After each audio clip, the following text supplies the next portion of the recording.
Oui, aujourd'hui, on voit les versets 9 et 10 de notre chapitre 1 de l'Épître aux Éphésiens que je lis ici.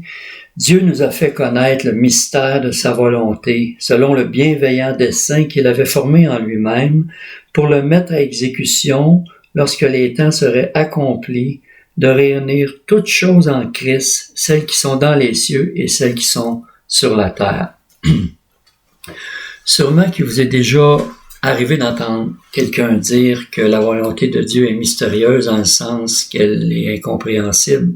Pourtant, l'apôtre Paul ici nous dit exactement le contraire. Il dit que Dieu nous a fait connaître le mystère de sa volonté.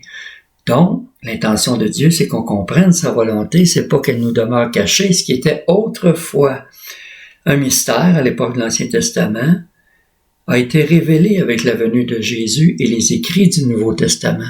Et la volonté de Dieu envers l'humanité est ce qui est très important de comprendre parce que sinon, on risque d'attribuer à Dieu les œuvres du diable. Mais Dieu, lui, veut tellement qu'on sache quelle est son intention qu'il l'a fait écrire noir sur blanc pour éviter la confusion. Il y a trop de personnes qui croient que leur malheur, leur maladie, leur souffrance et même les malheurs de la société en général, comme par exemple cette pandémie qui frappe la Terre présentement, trop de personnes attribuent ça à la volonté de Dieu et ne discernent pas les œuvres du diable derrière ça, chose pourtant à laquelle Paul va prendre la peine de dénoncer hautement au cours de cette lettre aux Éphésiens. Et parce que certains ne comprennent pas ça, ils attribuent à Dieu les œuvres du diable et en disant que la volonté de Dieu est mystérieuse, elle est cachée.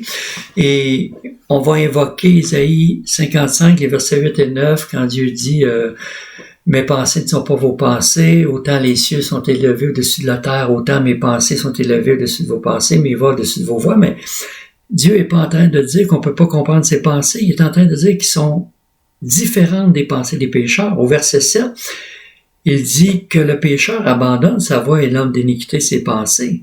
Donc, c'est pas qu'on peut pas les comprendre, c'est qu'ils sont différents. Et cette volonté de Dieu, il nous est dit au verset 10 de notre chapitre 1, que c'est de réunir toutes choses sous un seul chef, Christ, tant les choses qui sont dans les cieux que celles qui sont sur la terre. Donc, c'est un plan eschatologique qui vise l'accomplissement progressif, par étapes, à travers toute l'histoire ou le déroulement de l'histoire de l'humanité. C'est un plan aux dimensions cosmiques aussi parce que ça touche les choses qui sont dans les cieux et celles qui sont sur la terre et on va comprendre ça davantage au cours de la lettre. Pour le moment, ce qui est important de comprendre, c'est qu'il y a juste un mystère. Dieu nous a fait comprendre le mystère de sa volonté, mais bien sûr, ce mystère a plusieurs applications, plusieurs implications, mais tout est centré sur la personne de Christ et sa mort sur la croix. Et c'est ça qui est un mystère à l'époque de l'Ancien Testament. Même les prophètes dans le Nouveau Testament, Pierre dit qu'ils ne comprenaient pas exactement qu'est-ce qu'il était en train d'annoncer. C'est un mystère. Et ça va l'être encore aujourd'hui pour quelqu'un qui n'est pas né de nouveau, parce que la sagesse naturelle ne peut pas comprendre ça. Il faut une révélation divine. Il faut être né de nouveau. C'est pour ça que Jésus a dit à Nicodème, tu es un docteur de la loi, un théologien, mais tu ne comprends pas ces choses. Mais c'est à Nicodème qu'il a annoncé qu'il devait naître de nouveau. Donc, l'univers a été brisé, fracturé, fragmenté, aliéné de Dieu à cause de la chute, à cause du péché.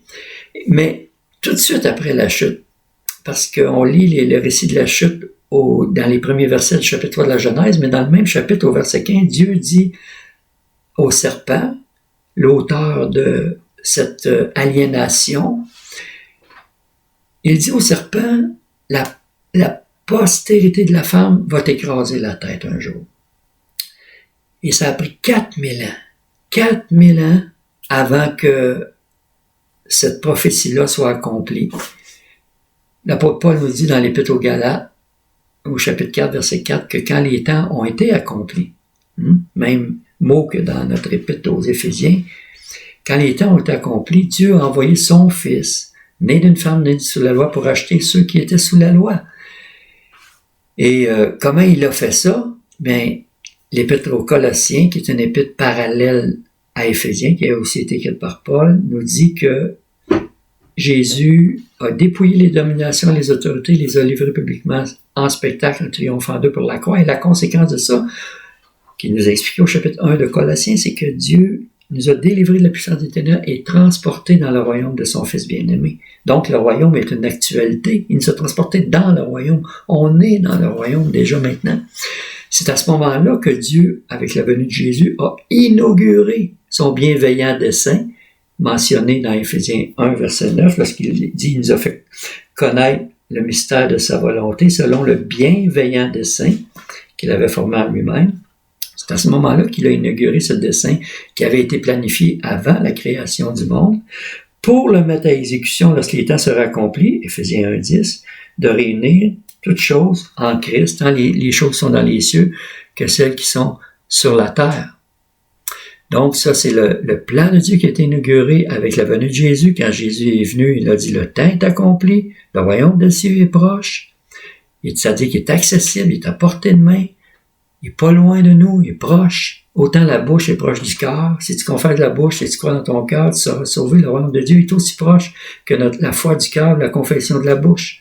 C'est comme ça qu'on entre dans le royaume de Dieu. Jésus a dit, le temps est accompli pour ça. Le royaume des cieux est proche. Quand il a délivré un homme qui était muet et sourd, il l'a délivré d'un esprit, puis il a dit aux pharisiens qu'il l'accusait de faire ces choses par la puissance de Belzébuth. Il a dit au contraire, c'est par le doigt de Dieu ou l'esprit de Dieu que je chasse les démons. Le royaume de Dieu est donc venu vers vous. Donc Jésus a pris ça pour prouver que le royaume de Dieu était maintenant arrivé.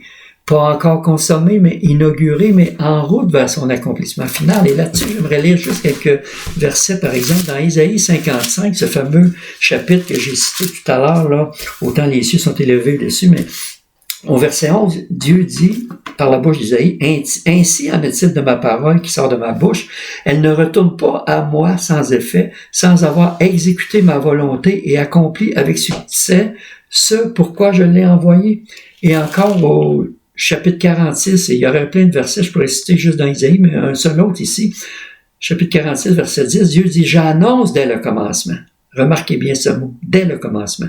Ce qui vient par la suite et longtemps d'avance, ce qui n'est pas encore accompli. Je dis, mon projet tiendra bon et j'exécuterai tout ce que je désire. J'annonce dès le commencement, ce qui vient par la suite, je dis, mon projet tiendra bon. J'exécuterai tout ce que je désire. Qu'est-ce que Dieu a dit au commencement? Premier verset de la Bible, au commencement, Dieu créa les cieux et la terre. C'est là que ça commence. Et au verset 28, après avoir créé l'homme et la femme, il leur dit, soyez féconds, ayez des enfants, soyez féconds, multipliez plusieurs enfants, remplissez et assujettissez la terre. Ça, c'est le mandat culturel que Dieu a donné à Adam et Ève, mais ils ont échoué à exécuter ce mandat qui était un mandat culturel, d'étendre la culture du royaume de Dieu sur la terre entière. Ils ont failli à cause de la chute, mais Jésus est venu 4000 ans plus tard pour reprendre et redonner à la nouvelle humanité, dont on va parler plus tard, c'est nous l'Église, la nouvelle humanité, ce mandat. Et c'est pourquoi il a dit à ses disciples, après sa résurrection, allez, faites de toutes les nations des disciples, c'est-à-dire, soyez féconds, multipliez, remplissez, faites-la rentrer dans la famille, baptisez-les, et ensuite, enseignez-leur à observer tout ce que je vous ai prescrit, c'est-à-dire assujettissez la planète avec la culture de l'Évangile, pas par la guerre, pas par la politique, pas par la force, mais par la proclamation de l'Évangile. Étendez la culture du royaume sur la terre entière, parce que maintenant que Jésus a dépouillé les dominations et les autorités, ce qui était impossible autrefois à l'époque de l'Ancien Testament est maintenant devenu possible à l'époque du Nouveau Testament. Et c'est vers ça qu'on s'en va progressivement. Si Dieu a pris 4000 ans pour la première étape de l'annonce de la défaite de Satan à la croix et de l'introduction du royaume de Dieu, ça peut être long encore avant qu'on arrive à la fin de la deuxième étape qui est d'étendre la culture du royaume sur la planète. Et il y a des hauts et des bas, les avances reculent un peu, comme dans nos vies que la sanctification, c'est pas tout le temps d'une montée. Alors, c'est comme ça avec l'avancement du royaume de Dieu, mais on sait qu'on s'en va dans la bonne direction, parce qu'on a non seulement le pouvoir maintenant, mais la responsabilité, qui est la 4e valeur des 5 valeurs que j'ai mentionnées dans la première capsule, les 5 valeurs.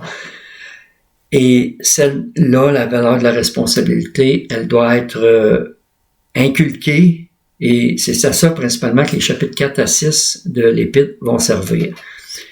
Mais en attendant, Paul va continuer de nous instruire dans la doctrine pour qu'on soit bien informé, qu'on comprenne la volonté de Dieu pour pouvoir la mettre en pratique, parce qu'il ne veut pas qu'on soit juste des théoriciens, mais des bons praticiens.